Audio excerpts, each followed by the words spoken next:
Bonjour à tous, bonjour Georges, bienvenue dans cette 46e vidéo. On est dans la deuxième partie d'Ombre et Lumière et nous allons parler aujourd'hui de la perfection, ou du moins ce qu'on entend par perfection. Oui, voilà. Donc, pour rappel, et pour résumer ce qu'on a parlé jusqu'à maintenant, voici un petit dessin qui montre le prisme bien connu qui décompose la lumière, mais on va adapter le prisme en disant que c'est une conscience, une personnalité. Et donc, sur ce dessin, on voit la lumière qui arrive et la conscience ne sait pas vraiment qu'elle décompose la lumière, mais la conscience éclairée, elle retransmet des couleurs. Ces couleurs sont bien sûr ta personnalité, composée de tous les traits qui s'alignent avec la lumière et qui font que tu es vraiment un vitrail humain. Comme dans Mhm. une cathédrale, tu as des magnifiques vitraux et qui colorent. Eh bien, un humain qui est C'est pareil. éclairée et dont la personnalité, la meilleure version d'elle-même est présente je serais tenté de dire, à coloniser la conscience en développement de cette incarnation, devient un vitrail. Ce que j'appelle souvent devient un ambassadeur de la lumière. Ouais. Donc en fait, on est fait d'ombre et de lumière, mais de moins en moins ombre et de plus en plus lumière. Exactement, c'est proportionnel. Moins c'est aligné, plus c'est dense, moins ça absorbe la lumière et plus il y a d'ombre. Et c'est un peu le même principe avec la conscience. Plus il y a d'ombre, moins elle projette son vitrail. Son vitrail est obscur. La lumière ne le traverse pas. Tu vois? Mhm. Donc, ce que nous sommes le vitrail avec toutes ses couleurs. La lumière les révèle et nous projetons sur le monde nos couleurs. Donc, on revient au principe du départ. La lumière révèle la conscience. Elle l'a fait apparaître, elle l'a fait belle. Et la conscience qui projette ce qu'elle est de positif, de coloré, de beau sur le monde et en elle, évidemment, eh bien, prouve que la lumière existe. C'est le même système que tout au départ. Tu vois? Et on va dire tout ce nettoyage que tu fais pendant ta vie, elle te sert aussi, enfin, ça te sert aussi dans tes autres vies, mais aussi ça t'est utile quand tu remontes dans les mondes lumineux. Ah, tout à fait. C'est le but de l'incarnation même. Tu viens, il y a le grand U qu'on a expliqué, tu viens et on te programme pour ne pas être ce que tu es. Tu vois? Et ce qui a pour conséquence d'arriver à un moment où tu ne veux plus, c'est plus possible. C'est pas toi, c'est pas comme ça que tu vois la vie. Enfin, tu te C'est quand révoltes contre ce ouais. qu'on t'a appris à être et contre le monde qu'on t'a dit que ça tourne comme ça. Tu vois? Et tu te révoltes et à ce moment-là, tu commences à retrouver tes acquis. Donc ça Plus, peut aller très vite. plus tu as des acquis déjà bien alignés, plus ça va vite. Il y a ceux, en fait, il y a les acquis que tu as qui se révèlent, et il y a ceux que tu développes qui n'étaient pas encore assez Y développés. travailler, C'est pour ça que tu es venu. effectivement. Voilà. Et donc, les acquis des vies passées te servent ici à retrouver rapidement ce que tu es, et qu'en plus, tu vas continuer à évoluer. Donc, disons que tu es numéro 50 quand tu descends, quand tu ressortiras, tu seras 55, 60 ou 70, j'en sais rien, tu vois. Et à chaque Incarnation. incarnation, tu as chaque fois un alignement supérieur, tu vois, avec la lumière. Donc, à chaque fois, on est gagnant. Ouais, je vais bien croire au prix qu'on paye.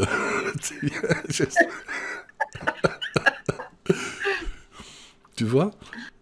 Ouais.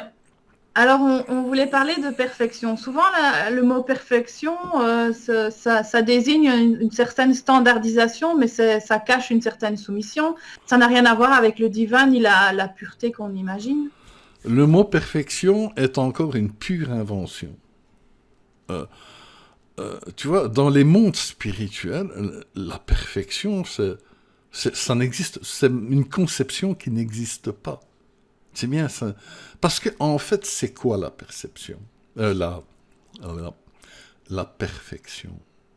La perfection, ça existe parce qu'on a créé un modèle, qu'il soit personnel ou qu'il soit d'autre.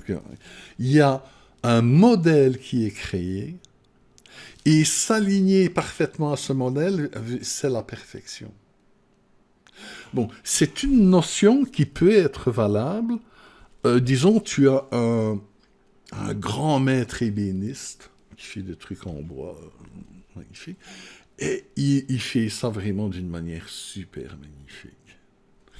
Et il a un apprenti. Enfin, on nomme déjà ce qui fait perfection, parce que personne ne peut faire mieux.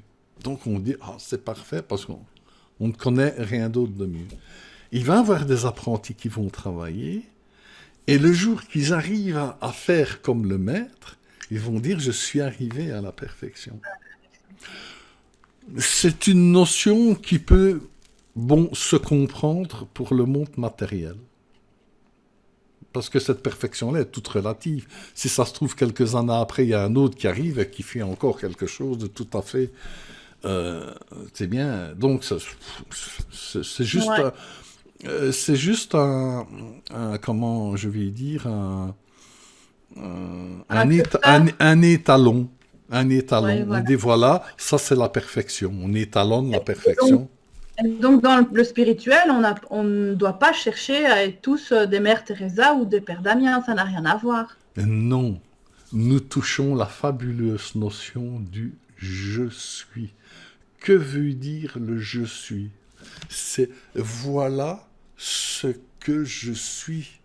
Et pas voilà, regardez comme je copie bien machin ou que je corresponds bien à telle loi. Non, ça c'est le monde du mouton, c'est le monde de l'incarnation. Le je suis, c'est ce que je suis. Et tu n'as pas à te comparer à aucun modèle. Chaque conscience est merveilleusement unique. Tu vois? Ça rejoint un peu ce que Einstein disait, si vous jugez les personnes sur... si tu juges le poisson à sa manière de grimper à l'arbre, ben, on se sent tous des imbéciles. Alors qu'en fait, on a chacun nos particularités et notre propre couleur finalement. Et on n'a Ex- pas à chercher à imiter quelqu'un ou quelque chose parce que ce n'est pas soi et c'est pas ce qu'on est venu chercher. oui. Et non seulement la perfection n'existe pas, mais il n'y a pas de... C'est une notion erronée. On n'aurait Mais même c'est pas... notre propre perfection, c'est notre meilleure version de nous-mêmes, c'est ça la perfection.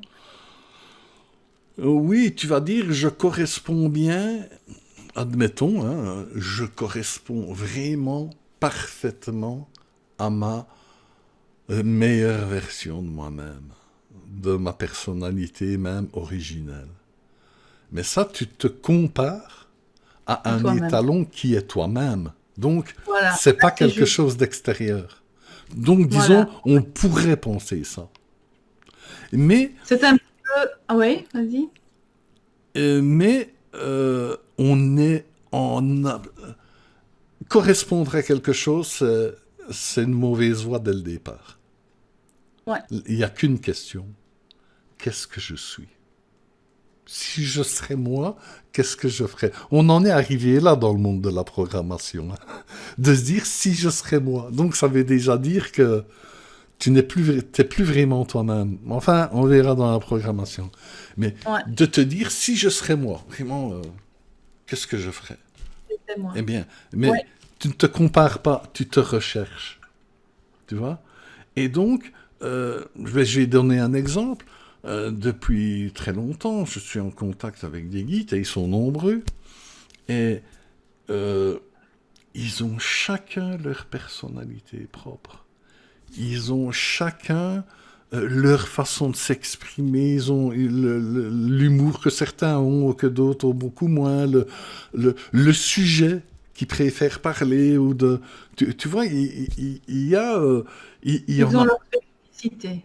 Voilà. Il n'y en a aucun qui me donne de nom. Je suis écrit pourquoi après dans la canalisation, et je ne veux savoir aucun nom. Je n'en ai qu'un, il y en a un, c'est vraiment mon guide personnel qui m'a presque obligé à admettre son nom, mais sinon, euh, comment je vais dire, je n'ai aucun nom, et les noms ne m'intéressent absolument pas. Je ressens qui ils sont, je ressens... C'est ça qui est important, je ressens ce dont quoi ils veulent me parler, tu vois? Ouais, tu prends leur couleur, leur personnalité, et t'as Voilà, pas besoin de... mais ça te donne aussi l'occasion de t'apercevoir que nous sommes tous uniques. Ouais, Il n'y a aucun guide spirituel assez élevé qui va essayer de se comparer à Jésus. Il n'y a aucune comparaison. Je ouais, suis moi, il est lui. Tu vois?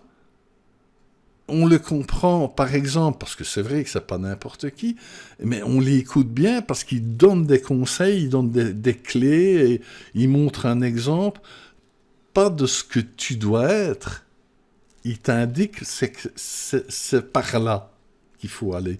C'est par là que tu dois te développer à être toi-même. Ce qui vient du Christ, ce sont des conseils pour t'amener à t'accepter toi. Tu vois? Et ouais, accepter ce que tu es, le grandir. Et pas dire, vous devez faire comme moi. Tu vois? bien sûr. Il le Ouais. dit à un moment donné, quand il marche sur l'eau, que je ne sais plus quel miracle il fait encore. Il était bon en communication, en publicité, je dois l'avouer. Et donc, et donc, il le dit, tout ça, vous pourrez le faire et bien plus encore. Tu vois? Euh, enfin, il y a plein de petits signes, mais euh, on ne doit pas se conformer à quoi que ce soit et à qui que ce soit, même si c'est des gens qui sont très hauts. Eux-mêmes ne souhaitent pas que tu leur ressembles. Ouais. Tu vois? Ils souhaitent que tu sois toi qui grandis et qui deviens merveilleux. Et ils n'ont rien à faire. Là. Ils s'en foutent d'avoir une armée de moutons ou de clones ou de... C'est pas ça le but. C'est pas ça le but. Tu vois? Ouais. Il y a un film qui illustre bien ça aussi, qui fait tomber le masque de la perfection. C'est qu'on s'imagine souvent qu'un ange incarné serait propre, poli, toujours bien à sa place, jamais un mot de travers. Et quand tu regardes le film Michael avec, je crois que c'est John Travolta qui joue le rôle, eh ben en fait, il descend les escaliers, il se gratte en dessous du slip, et il rote, il le fait tout. Tu dis, mais non, J'adore, c'est pas ça, un ange incarné, qu'est-ce qu'il me fait? Et en fait, ben si, quand tu es dans j'adore, l'incarnation, c'est ça. j'adore ce film pour ça. Il sort de l'image. Il sort de l'image de perfection. Il sort de l'illusion. Il montre un ange, parce que c'est vraiment l'ange, c'est vraiment... Mais il est ce qu'il est. Et il fait des choses bizarres, il fait des choses mais, qu'on comprend. Mais j'adore ce film parce que il casse une image. Il tente de casser Tu une dirais plus image. fatigueux que vraiment un adulte. Voilà. Et, et, et je peux presque vous confirmer qu'effectivement, il y a des êtres très évolués qui sont pas les mêmes, je vais pas dire ça, mais tu vois, Ils ont déjà beaucoup d'humour, ça donne déjà une sacrée note de leur personnalité. oui, je me dis, je qualifie toujours ça d'un humour un peu particulier quand même. Oui, Euh, oui. Eh Et bien donc, oui, la perfection, c'est d'amener cette couleur et de la ramener par le prisme de l'incarnation. On rejoint la lumière du cristal. on va faire plus simple. Oubliez ce mot ridicule et dites qui suis-je? Arrivez à je suis. Trop comme ci, trop comme là, trop. C'est moi. C'est moi. Évidemment, tu es dans ton cœur, tu es imprégné de lumière. Donc, s'il y a des choses qui ne sont pas équilibrées, évidemment, le but, c'est de les réaligner, mais de ta propre initiative. Tu ne t'alignes pas parce que c'est comme ça qu'on doit faire, parce que quelqu'un t'a dit que c'est du pur ressenti profond. N'oubliez jamais, jamais que même le pire des défauts est un embryon de votre personnalité qui, en se développant, en s'alignement, va devenir une merveilleuse qualité. Il ne faut jamais oublier ça. Mhm. Donc en réalité, le GPS, c'est aussi bien l'obscurité que le phare. Ah mais oui, comme on a dit dans l'autre vidéo, tout à fait. C'est la douleur qui te montre. Tu rentres comment je vais dire. Bon, allez, on va pas trop traîner là-dessus, mais l'obscurité, c'est comme le cadran soleil, la petite image que j'ai mis. D'ailleurs, je vais la remettre une minute ici. Voilà. Eh bien, elle montre que le bonhomme qui est sur l'image, eh bien, s'il regarde son ombre comme un cadran solaire, j'avais eu l'idée avant de faire un livre rien que sur le sujet qui s'appellerait le cadran solaire. Et donc, son ombre lui indique où est la lumière, lui indique le chemin, tout comme un cadran solaire indique l'heure. Donc l'ombre est un allié. C'est quelque chose que toi tu produis. Elle te montre la quantité de choses qui ne sont pas alignées en toi. Tu vois? Et on peut dire que d'une certaine façon, c'est un allié parce que si tu comprends ce qu'est réellement l'ombre, elle te sert à quelque chose. Oui, c'est un outil plutôt. C'est un outil. Voilà, un outil. Exactement. C'est exactement ça. Alors, on a parlé beaucoup de lumière, mais quel est le rapport avec le divin, lumière et divin? Ah, attention. Là, je bois un peu de café. Parce que là...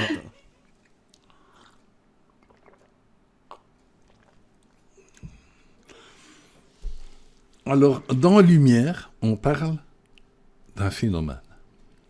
C'est la lumière, c'est la vie, c'est la structure de tout. Bon.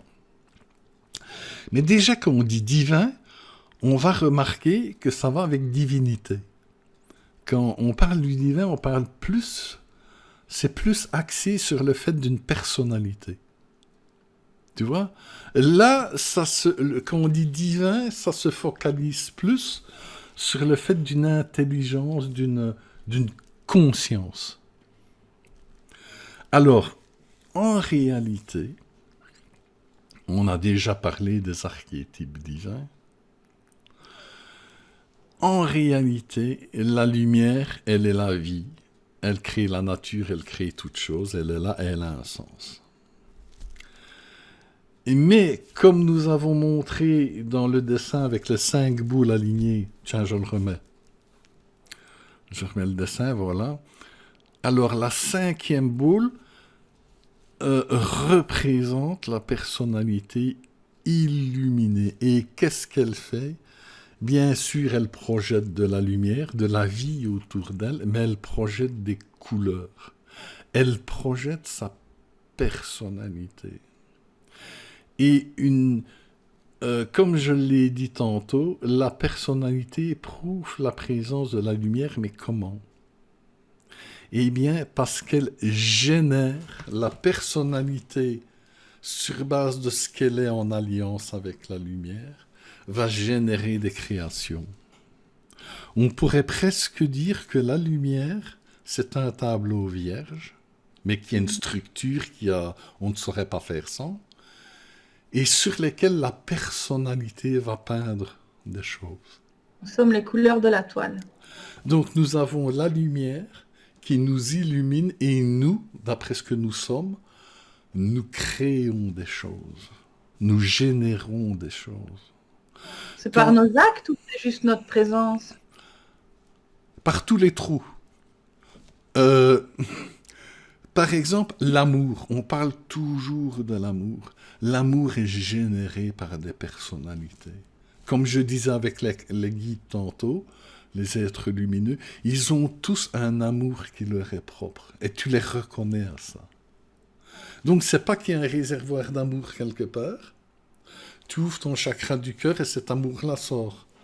Non, Ouais. l'amour Donc, vient de... comme le Saint Graal, on a fait le tour du monde pour le chercher, alors qu'en fait, il est en nous, c'est ça? Exactement. Mais c'est notre Graal. Ce n'est pas celui d'un autre. Nous générons notre amour. Le Christ génère son propre amour. Marie a son amour. C'est quelque chose que les consciences développent. Tous les archétypes divins, toutes les plus belles choses spirituelles qui n'ont jamais, sur base spirituelle aussi, qui n'ont jamais été créées, sont le divin. Le divin est une création des consciences, des créations hautement spirituelles, alignées avec la lumière et tout ça, mais ce sont les personnalités. Et c'est ça, il faut bien comprendre que le merveilleux, c'est nous. La lumière et la vie, le merveilleux, c'est nous. Tu vois? Quand une personne est dans la misère, enfin, il y a quelque chose qui ne va pas, et il y a vraiment une personne de cœur, quelqu'un de magnifique qui vient l'aider, qui vient le soutenir, qui lui donne de l'amour et tout ça, c'est pas la lumière. La lumière, elle est là partout. Elle ne va pas, je vais dire, relever quelqu'un s'il ne va pas vers elle, tu comprends? Mais la personne qui vient l'aider et qui lui donne de l'amour, c'est sa personnalité à elle. Tu comprends? Elle est le divin qui vient à elle. Tu es l'outil du divin ou tu es ton propre divin? Tu es le divin. Tu es une fraction du divin. Tu vois? Ouais. Mais évidemment, tu n'es pas seul. On est toujours en contact avec les dimensions qui sont en affinité avec nous, leur création et leurs habitants. À partir du moment où tu es dans le divin, que tu es, il y a un monde qui est avec toi. Tu n'es pas seul, tu n'es jamais seul. Tu n'es que représentant d'un monde. Alors, est-ce qu'il faut quelque chose un peu de particulier pour être un archétype divin incarné, comme par exemple les personnes qui arrivent à guérir, qui ont un don ou qui ont la main verte, ce genre de choses? Est-ce qu'il faut avoir une particularité bien spécifique pour représenter le divin? Je vais tourner la chose un petit peu autrement. Il est communément admis que ceux qui font la guérison, ces choses-là et tout ça, disent « Ah, mais moi je ne suis rien, je ne suis qu'un outil, c'est pas moi, c'est le divin. » C'est vrai et ce n'est pas vrai. En Reiki, qu'on dit ça. Oui, ça va rejoindre un petit peu ce que je suis en train de dire avec le divin. Il y a quelqu'un qui souffre de quelque chose et c'est dans son jeu de cartes, dans son parcours, qu'il va rencontrer quelqu'un qui va le soigner. Parce qu'il y a des gens que c'est prévu qu'ils ne guérissent pas parce que ça leur apprend quelque chose. Donc, c'est pour ça que c'est jamais certain, ces choses-là. Mais bon. Et tu as quelqu'un qui vient lui faire des passes, enfin quelque chose. Il va le soigner et il va le guérir. Si pas le guérir, il va se sentir beaucoup mieux. Et il faut bien comprendre ici que la lumière elle-même ne l'aurait pas soigné. Donc, quand le guérisseur dit « Ah, c'est pas moi, c'est la lumière et tout ça », c'est faux dans le sens que si la personne ne serait pas venue, le guérisseur ne serait pas venu, ou enfin n'aurait pas désiré le soigner et utilisé toutes ses capacités pour le faire, il n'aurait pas guéri. Donc, la démarche, il y a une alliance, il y a les énergies, on va appeler ça les énergies pour simplifier, qui vont faire leur travail.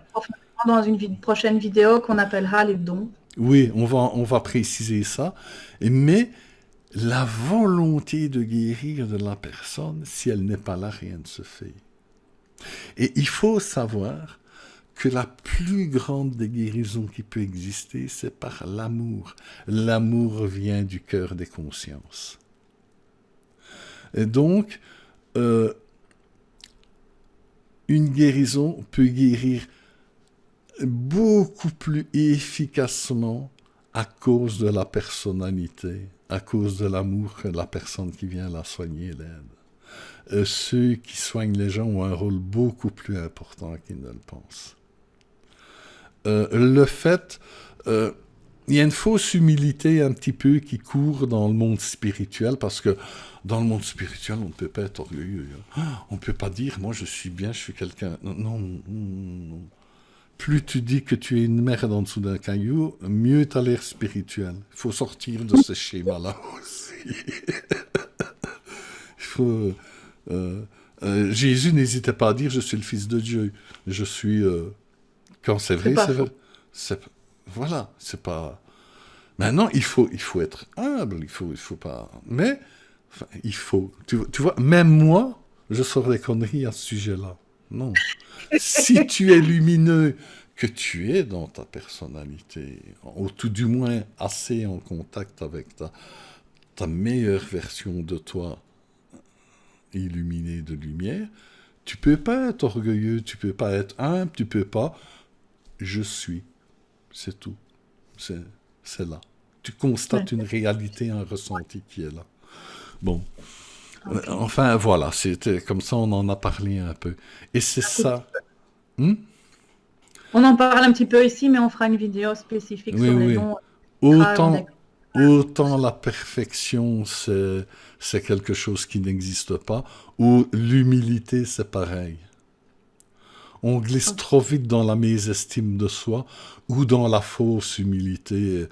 Et pour avoir une belle image, on en a encore des choses à dire. Alors, pour clôturer cette vidéo, on ne peut pas parler d'ombre et de lumière sans parler de Samaël, qui est l'ange déchu devenu Lucifer, qui en réalité voudrait dire porteur de lumière. Alors, pourquoi on lui donne ce titre de porteur de lumière ? Ça, il y a beaucoup à dire sur le sujet et on va faire la vidéo suivante uniquement sur les deux joyeux lurons que sont Satan et Lucifer. On va dire ce qu'ils font, d'où ils viennent et ce qu'ils sont. On va mettre aussi, on va éclaircir un petit peu la nébuleuse de ça, parce que ça, c'est vrai, si on parle de lumière, on ne peut pas éviter de parler de ça. Et d'ailleurs, bon... Donc on clôture ici et rendez-vous à la prochaine vidéo, alors, c'est ça ? Oui, je n'annonce plus.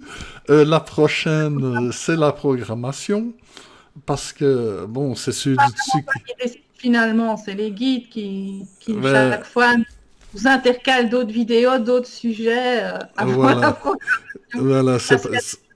peut-être dites absolument. Et... Voilà, c'est pas nous qui décidons. Je ferai peut-être une petite vidéo. Bon, non, en fait, je leur ai demandé, je leur ai dit, mais c'est quoi ce bordel ? Ça fait des mois, si pas plus d'un an, que je veux absolument mettre la programmation, parce que c'est la clé qui fait tout changer. Et je veux expliquer la programmation, et chaque fois, on me fourre des autres sujets, et ils m'ont expliqué... J'y suis pas pour rien. Mais, comment je vais dire, ils m'ont montré que pour beaucoup, la programmation, ça va être un peu difficile à suivre. Parce que déjà, on ne se rend même pas compte qu'on est programmé, tu vois. Et donc, en fait, ils m'ont montré qu'il fallait mettre les pièces de puzzle et bien les comprendre une par une et tout ça. Et ils m'ont montré quand on va tourner la clé de la déprogrammation, à ce moment, ça va être beaucoup plus facile. On se croirait dans un Indiana Jones où il faut d'abord mettre les pierres au bon endroit avant de pouvoir... Mais c'est un peu comme ça que j'ai vu ça. Et donc, je n'annonce plus la semaine prochaine, enfin, la programmation et tout ça, parce que pour finir... non, je ne dis plus rien. Je me laisse faire. En tout cas, la prochaine, c'est sûr, c'est Lucifer et Satan. C'est sûr. Et puis probablement les dons. On va parler des dons. Oui, parce que ça fait longtemps aussi que... Parce que c'était aussi, il m'avait dit, il faut absolument, tout de suite, il faut parler des passeurs d'âmes, c'est fort important. Et dans les passeurs d'âmes, j'ai noyé beaucoup de sujets. Ouais. Je voulais pas. Et donc, et que j'ai toujours dit, oui, j'en parle pas trop, on en parlera plus précisément. Et ici, on va commencer aussi à réisoler des sujets bien comme il faut et bien les cerner, que ce soit, De vraiment faire le tour. voilà, que ce soit bien clair. Parce que quelqu'un qui s'intéresse pas au passeur d'âme et tout ça, bon, ben, il va peut-être pas forcément regarder toute la vidéo pour avoir des éléments, tu vois, Clé. on va bien rassembler. On va faire des Ok. dossiers bien propres. On va faire ça bien propre. Ok. Eh ben voilà, merci à tous. Au revoir, Georges. Au revoir. Merci à toi, merci à tous et à très bientôt.